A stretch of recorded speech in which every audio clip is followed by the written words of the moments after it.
Hey, happy day 839 of What You Up To Now. Sharon Horne-Ellstrom here, sharing my transition from and the journey from the brick and mortar corporate world of business to the online world of business.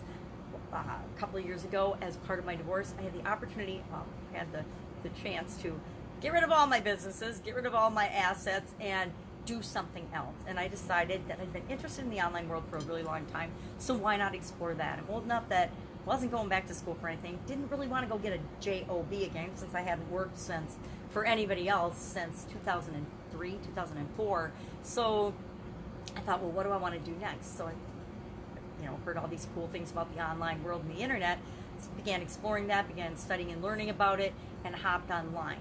Thinking, of course, naively, that I would just, voila, be an overnight success online, and it would be super easy because everybody says it's so easy to do everything online. I would duplicate my offline world success online, no problem, no challenge. Well, it's day 839 of my journey, so obviously I have not reached that holy grail of even achieving the goals that I wanted to achieve yet, right? And I'm going to say a big fat yet.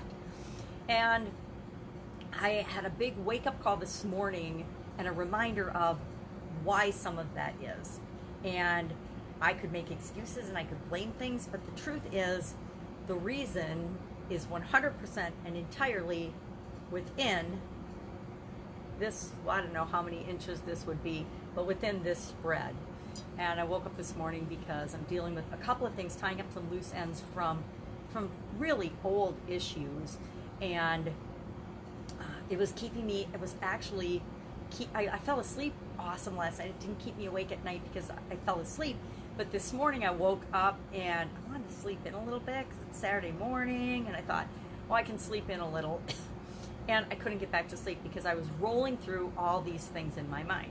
And I discovered about myself that I really haven't paid attention to, but I suppose anyone else who knows me could have told me, some of the things that have bothered me the most and kept me up at night and lost sleep over, actually all of the things have been relationship related things, dealing with the ex, dealing with customer challenges, employee challenges, dealing with my kids, worrying about my kids. As much as I say I don't worry, and I've gotten really good about not worrying. When my son went to Nepal on a trip to Everest, he was, really young. He was 22, and I just had to let go of that. And he was thousands of miles away, and there was nothing I could do about it. He got trip insurance, thankfully, because he ended up having to be flown off of Everest Base Camp down to Kathmandu because he had high mountain altitude sickness. But there was nothing I could do about it. He could call me, I could say, I love you, you got travel insurance, this is why. But there was nothing I could do about it. So that was my big lesson in the futility of worry. Yet we still worry about our kids. I don't care what anyone says. As much as I try not to worry, I don't worry about them, but I'm concerned. I'm a parent. I'd be crazy if I didn't worry about them. But I was thinking about it this morning.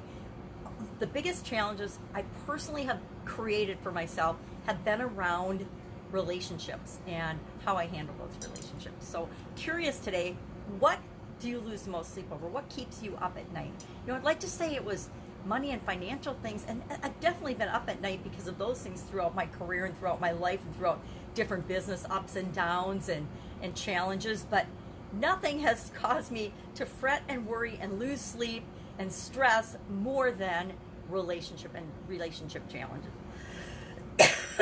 So maybe that's telling me that's an area that I need to pay some more attention to, maybe spend some more time on, and continue to work on, the information in my head, our mindset, our challenges, our thoughts, our feelings, our beliefs about things. Obviously, I have some really messed up beliefs that are conflicting, and I need to look at those. But curious, what keeps you up at night? Right, it's, if I think about it, it's not my health, it's not money, it's, my relationships. It's the relationships I have with people that are close to me. Nothing has broken my heart more than relationships that have gone bad. As much as I try to pretend those things don't affect me, they absolutely positively have had a huge impact on me. Today, what are we working on? Get Up and Go Challenge, Day 6, bonus day, question and answers. Pretty excited about that. I'm noticing as I go through these things more and more, the same questions, the same concerns, the same things come up over and over again.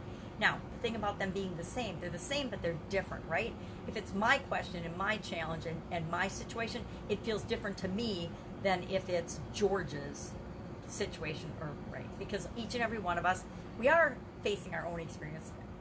It's our challenge, it's our question, and until we get that answered, it's hard to move on. So that's why I really like the Q&A days, because it gives people a chance to get their specific, unique situation handled, and then they can move forward. They can bust out of what's holding them back and really get the breakthrough that they want to move their life and their business and everything ahead. So Q&A day on the Get Up and Go challenge. Was day 130 on the fun challenge. It was kind of a fun one. It was, I'm going to look it up because it was a fun one. Nothing blanks like blank. So the sayings by Ellen DeGeneres, and it's like, nothing says holiday like a cheese log, which is of course funny. But then there's 3 blanks that you fill in. One is nothing says blank like blank. So we're all sharing that. And that'll be fun because, you know, one was nothing says my birthday like what? I don't really celebrate my birthday very much. You might celebrate yours, but I don't have any one thing that triggers or reminds me of my birthday. I'm more focused on and actually celebrate my death day, the day that I had a sudden cardiac arrest, more than I celebrate my birthday, because I'm a lot more appreciative of my birthdays after that event. But nothing says blank like blank. Nothing says Thanksgiving like pie, pumpkin pie, turkey. Actually, for me, it's caramel sweet potatoes. Nothing says Thanksgiving or Christmas like caramel sweet potatoes. Although, nothing says Christmas like sunbuckle cookies. There's a kind of cookie that my grandmother, who just passed away last year, she was 99, she was just a month and a half shy of her 100th birthday. She used to make a cookie called sunbuckles that were absolutely positively delicious. And she made another kind of cookie that my sister spent 20 years or so mastering the recipe of, and would keep asking my grandma, what's the secret of this or that? And she's finally got all the secrets, she thinks, out of my grandmother before she passed away. Not got them out of her, but you know how back in the olden days, cooks would have secret strategies and methods and processes that they used that made their creations amazing and really hard to duplicate. It's kind of like a, you know, the cook's secret kind of thing, you know, the chef's secret or cook's secret. Of course, they were just called grandmas back then, or moms, not chefs. So that's fun that she got that and she can make that. But that's what reminds me of Christmas. So what things trigger us in a positive way? I guess that's what I like about the fun challenge today, is I think there's so many things, at least for me, that trigger me in a negative way. You know, my ex-husband can call me and say, you got a second or you got a minute? And that just is like immediately all my walls go up, because I know that he's going to hit me with something negative, that he's trying to, you got a second, post it in a positive way. And that's a great phrase when you're being respectful and you're trying to make sure you're respecting somebody's time when you give them a call. But he took that phrase from our real estate businesses where we originally learned to use that strategy and turned it into something that is just a massive negative trigger for me. So I have to be really careful now whenever anybody calls us, hey, you know, if one of my sisters or my mom calls and say, hey, Sherry, you got a second? I have to immediately remind myself, it's not that phrase, it's just who's using the phrase that has an impact on me. We all have things like that. What else is going on? I'm doing the Dean Graziosi and it's mostly Dean Graziosi and Tony Robbins, their KBB challenge, which is their knowledge broker business challenge. That's their program that they've had for a couple of years now. And they're doing a 7-day challenge, really an 8-day challenge, because they have a bonus day to actually promote that program. But they're doing, you know, they're breaking it down as a challenge, and so they're doing some really cool things. And I always like to watch and participate in other people's challenges when I get an opportunity to. Finishing up the 30 books in 30 days challenge, which for somebody legally blind, got to tell you guys, this has really pushed my challenge limits, is figuring out how to accomplish that and get that done. But it's also really been awesome for me because it's forced me to say, how am I going to continue to capture and get the information that I need from books when I can't see? And I've gotten really creative. I've had to find some technology that would help me. I've had to find and get some people to help me with different things. And I've had to find, you know, how can I get this done and get the intent of the goal done even if I have challenges? Because guess what? We all always have challenges. Up until this pandemic, every single one of us was time challenged. I don't know about you, but I don't know anybody who thought they had all the time in the world until this hit. everybody was always busy. It was always our biggest excuse for saying no to things. It was our biggest excuse or reason for not doing things or learning things or changing things or whatever. It was always, hey, I don't have time. I don't have time. And really, we're not saying I don't have time. We're saying this is not a priority for me right now. Doesn't mean I won't have time for it later, but right now it's not a priority.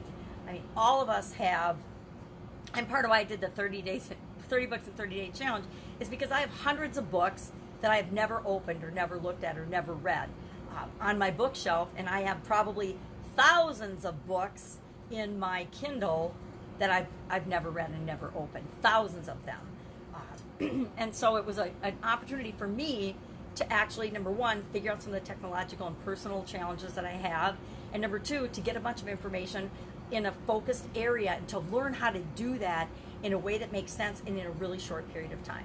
What we focus on is what we create. What we focus on is what we're paying attention to. What we're paying attention to is what we're creating in our life. Prime example of that. If you don't pay attention to something for a long, long time, it will get your attention. I didn't pay attention to my health for a long, long time, and when enough things piled up in my little red wagon, I had a sudden cardiac arrest and died. And that doesn't happen overnight. That doesn't happen, unless you get hit by a bus or a car, which indeed happens, but that doesn't happen overnight if there aren't things in your life that are stacking up to create that. It's like thinking people are overnight successes. Every overnight success you hear about, if you dig into and look at their real story and find the real story, you will find that they were years in the making, if not decades in the making. And so that's just something to keep in mind. Get up. So I'm doing another challenge, doing 2 challenges, plus my own for people. My brain is tired. My brain is in overwhelm. Do you ever get that way where you just get absolutely overloaded with information? All of us, the time thing's really interesting, and I'm really fascinated at how people have been using their time in this quarantine area. I think that for the Get Up and Go challenge, I'm saying this and thinking right out loud, but I want to do some interviews for my podcast on, I think I might do a whole segment, a Get Up and Go segment about not just during the pandemic, but the whole process that people use and have used to pivot. And I'm not loving the word pivot, but obviously it's the word of 2020 or one of the words of 2020. Pandemic, have you ever really used the word pandemic before 2020? I know I haven't. Pivot. I don't know that I've used the word pivot more than 3 times in my life prior to 2020. And now I've said it, I'm sure, hundreds of times. To me, a pivot is just a change. It's just another word for change. It's like challenge is just another word for opportunity in my book. We get to define and choose what things mean to us. But I think that it would be really fun to do some interviews with people that have made changes in their business or changes in their life or pivots, right? So I might put out a call for interviews today. Maybe I will make a note of that to myself today on my hand, of course, to set up some interviews. Get Up and Go interviews. Because I'm looking for a new way, killing Pajama Grandma, right? I'm not killing her, but if you've been following me for any amount of time, you'll notice that through the pandemic, I just kind of let her slip away. I took Pajama Grandma off my podcast, about not the name, it's still a Pajama Grandma podcast because I haven't replaced it with anything else yet. I think maybe I'll do Get Up and Go, or maybe I'll do some other thing. I'm not sure what it's going to be yet. If you have any ideas, hit me up in the comments below. But I'm going to create another segment for sure on that. Pajama Grandma, even for the fun challenge, has kind of morphed to the fun challenge. One of the things I put on my list to do is update my header graphic on the Pajama Grandma page.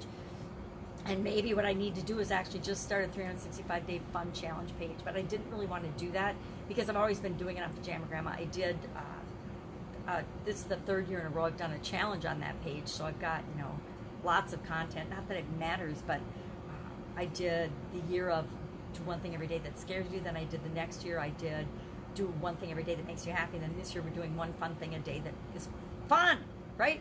Because why? I want to get over being so scared in my life the first year, and I worked on that. Then I decided, hey, I want to be happy. What's the point of not being scared if you're not happy, right? You can be you can be happy, you can be not afraid but not happy either. And I'm like, I want more happy. And then I was like, last summer when I was looking for, because I like doing the content every day. It gives me something to look forward to and to do, besides fretting about what else is going on in our world and in our life, right? So it helps me to work personally. People have a word of the year. I have a challenge of the year now. I don't know how I rolled into that, but all of a sudden I found myself doing that. And so I have like a word of the year, but I don't have just a word of the year. I have a whole feeling, emotion, personal growth of the year topic. So first it was, fear and scared, happy, and now it's fun, because I have not been very fun over the last couple of years. I've had some really funky things happen, and it hasn't all been fun. So I'm like, I want more fun in my life. So fun challenge. Today was day 130. The idiom thing, I started for Supersize Your Business, I started that as a thing to do while I was moving and transitioning. And today was day 440 of that. So I found 440 different idioms that we've talked about, and I've taken each one of them and tied them to what could that mean for your business. Here's how long it's been around, what does it mean, and how might you use it to apply to your business? Or, without you even knowing it, how are people in your business being affected by that? Either your vendors, your customers, your employees, or yourself. How might they be impacted by a saying that you're not even realizing? It's like words have power, words have meaning. Well, phrases and sayings certainly do as well. So that's what I'm working on. That's what I'm working on today. I've decided I've fallen a little behind during the pandemic. I told myself I would spend an hour a day working on my basement, just an hour. And I did it for like the first week, and then I've done it really sporadically since then. So I want to commit to really kind of cleaning some stuff up and getting it organized. Primarily stuff like my office supply stuff and my clothes. Those are my two big categories of kind of like the pandemic. Kind of just there is no rhyme or reason to it, so it's time to have some rhyme or reason to it.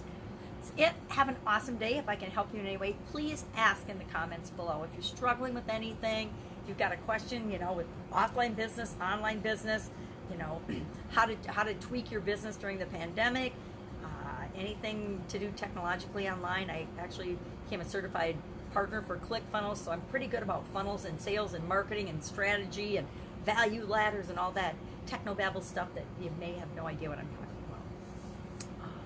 And challenges are my jam. So if you're having any obstacles or challenges or failures or things that you're having a hard time dealing with, number one, I would say go get to the Get Up and Go challenge and just listen to the last 5 days of things, and that gives you a process, the SOAP process.